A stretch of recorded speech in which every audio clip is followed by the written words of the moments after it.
Hi, how's it going? And now that I've finally got most of my walls up, there's a little bit left, but I've got to wait for an electrician to come and do that. I'm going to get it ready for painting, so I'm just going to go over all the plaster I've put in and rub it down, try and make it as smooth and flat as possible, because what we want is when we paint it, we don't want any little divots or anything that your eye's going to see. You want it all to look very flat and smooth, so it will take a bit of time.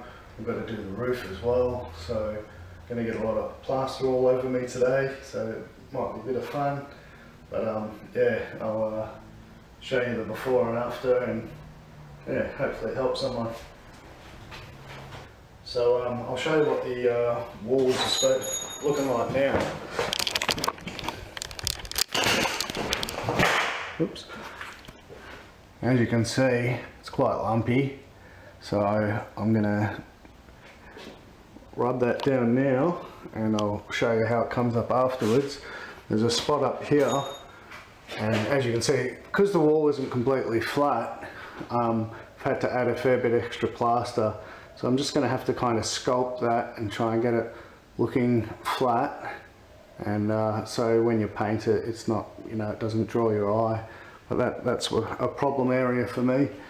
But yeah, and once it's done, it will look a bit more like here, and when you paint over it, you won't be able to see it.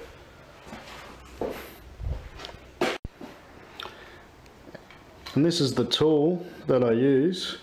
It's a very cheap tool, it costs about $10 or less at Bunnings, and these little bits of kind of like sandpaper, it's just like a wire mesh. They're about $2 for two. They last for a long time. You just bang them and get the plaster out. And anyway, yeah, you just find a rough spot and lightly go over it.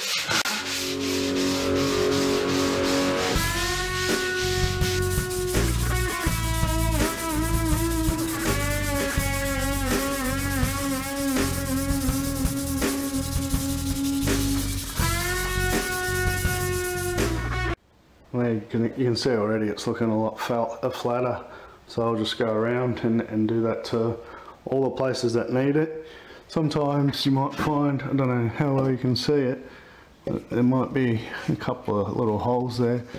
So if the holes are deep, I'll patch them up, and the only problem there is you've got to wait for the plaster to completely dry again if you patch anything up, so that adds a lot of time. So yeah, I'm going to try and do the final plastering on these walls today, and then I'll be able to paint it up soon.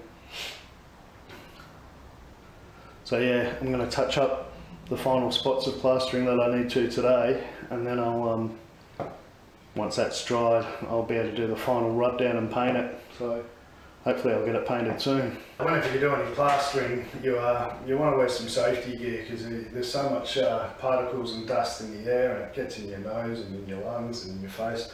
So I've got the goggles, I've got the safety mask. These things, I'll just show you how you put them on. You grab the bottom part of it and you place that over your neck. Then you get the other string or the other band, put that over the top, and then pinch your nose. A lot of people I see wear these, they don't pinch their nose down properly, so any dust can still get in right down here. So you'll notice it down your nose if it's not on properly. So make sure you push down quite hard here. And so that's good. Got my glasses, so I'm ready to roll.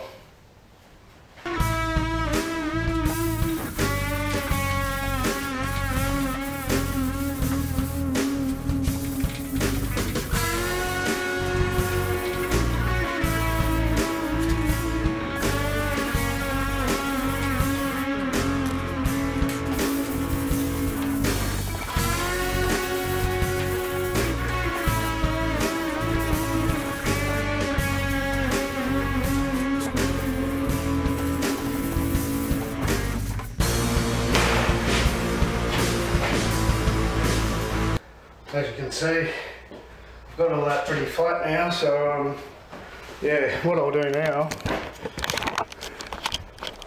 is I'll, so as you can see, it's pretty flat now.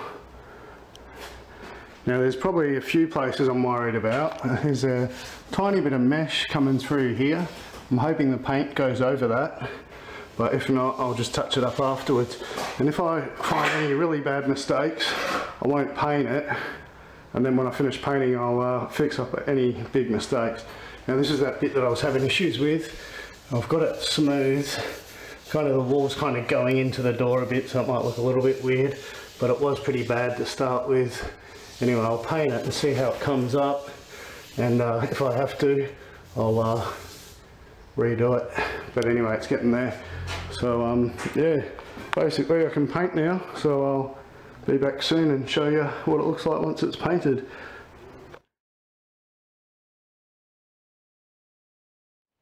Thanks for watching.